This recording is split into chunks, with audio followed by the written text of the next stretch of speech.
तर बघा, आज आपण बनवणार आहोत आयुर्वेदिक घरच्या घरी तेल. तेल कसं बनवायचं? आजकाल केस गळणं हे खूपच समस्या झालेली आहे. तर बघूया आपण साहित्यामध्ये काय काय घेतलेलं आहे. तर सर्वप्रथम मी इथं आवळा घेतलेला आहे हा. तर बघू शकता तुम्ही हा.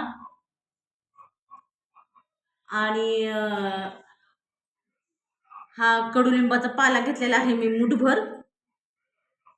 आणि हे ते तुळशीचा मंजिरा लागलेला तुळस घेतलेले आहे. कांदे घेतलेले आहे. इथं मी मुठभर कढीपत्ता घेतलेले आहे. इथं 5-6 पानं मी जास्वंदाची घेतलेली आहे.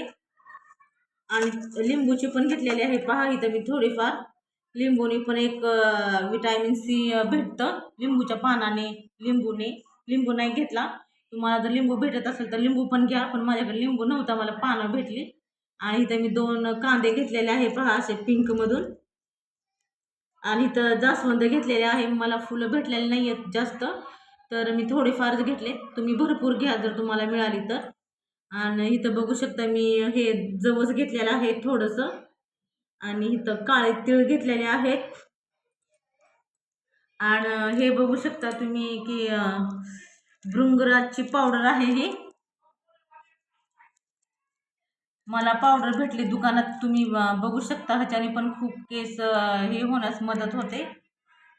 तर असे माझे बरेचसे साहित्य झालेले आहेत. तर बघूया आपण तेल कुठलं घेतलं आहे. तर तेल मी पॅराशूटची बॉटल घेतलेली आहे. 175 मिली आहे ही बॉटल. आणि त्याच्यामध्ये मी टाकायला मध्ये बदामचं तेल घेतलेलं आहे. ह्याच्याने पण खूप छान असं केसांची वाढ, सिल्की शाईन वगैरे येतं, वाढ होण्यास पण मदत होतं. आणि मी इथं एरंड्याचं तेल थोडंसं घेणार आहे. तर बघू शकता तुम्ही, थोडंसंच घेणार आहे. ह्याच्याने पण केस गळती पूर्ण कमी होण्यास मदत होते, वाढण्यास छान मदत होते. तर अशीच माझे व्हिडिओ पाहण्यासाठी लाईक करा, पौर्णिमा होम ह्या चॅनलला सबस्क्राईब करा, कमेंट करा छान. आणि परत माझे व्हिडिओ कंटिन्यू पाहत राहा. एक व्हिडिओ बनवण्यासाठी खूप मेहनत जाते. तर चला, परत आपण भेटू.